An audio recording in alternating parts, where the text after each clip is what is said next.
there's obviously such a heartfelt like part of the show too, the family dynamic. What was it like just building that rapport on set with that tight knit cast? Because it's not a huge cast, but it's a great cast. I will say that. Well, Kevin Bacon is our leader. And, the word lead comes from leader, and he is supreme. He is Mm-hmm. loving. He is supportive. He bought us caps. He bought us ice He's cream. so He cool had parties too. for us. He made guacamole for us. Yeah, just So so it cool. really was no effort at all when you have a great leader like that. And I'm not saying the producers, Eric and great, everybody else was great too.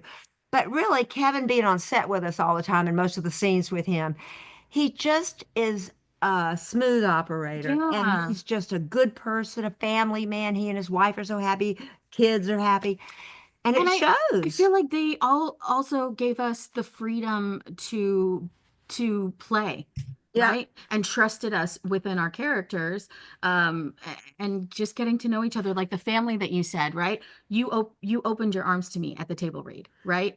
And I that was so opened glad up to see her after that opened 25 years. You can imagine. I jumped straight up out of my chair and ran over to her, and I realized, oh, maybe I should have not done that. But but I that could, it was was impossible not to. the family, like that was, I could breathe. You go into a stressful situation and you've got this face and these arms open to you, like that's family, right? We depict the family on the show, but we actually are Yeah, family. we really are. It's just, and again, Kevin and Eric.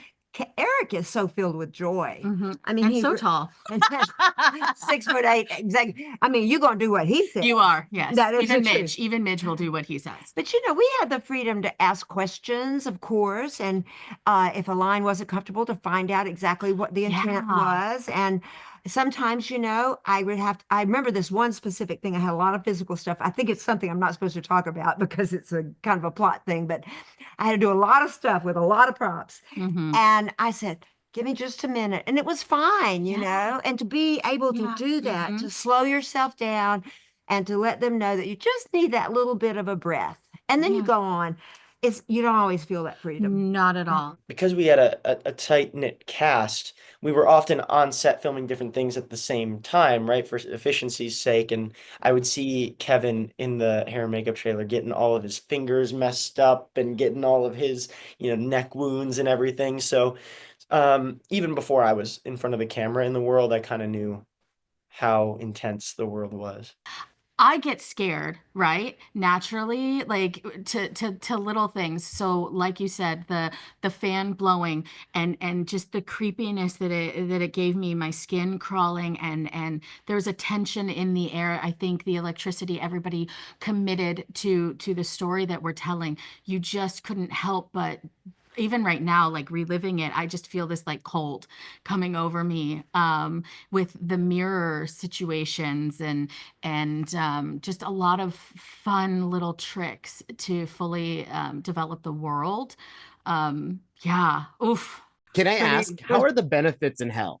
Like How are the as an benefits? employer? Probably better than here. I'm just saying. That's like hilarious and sad at the same And so time. sad. I've done my fair share of sci-fi and horror before, and I can confidently say that this was one of the most prepared g- sets that I've been on, especially in terms of the pre-production aspect of it. I mean, you show up expecting there to be kind of loose VFX mock-ups and kind of know what you want the world to look like, but Eric Olson, our showrunner, I mean, this isn't his first rodeo. He's super experienced. He loves what he does, and he does it really well. And his whole thing, I mean, we have a small cast, so it was making sure that the cast was on board. Everyone knew what the tone was. So yeah, we had some cool mock-ups of what we were thinking for demons, but more so than that, we really knew what the world wanted to look like. I mean, from the demons, yes, but also the like everyday life. Where do these people live? Because we were filming outside of Atlanta, so it's not like we were in the middle of nowhere, right? But we really wanted to make it feel like we kind of were. These stakes are high. I mean, it's not like you're a phone call away from a massive, police department. You're in the middle of the mountains somewhere. You're in Appalachia, and that only adds to the cool Southern Gothic feel that we're going with. So we just had Eric had a really clear vision of what the whole world was going to look like, which really helped.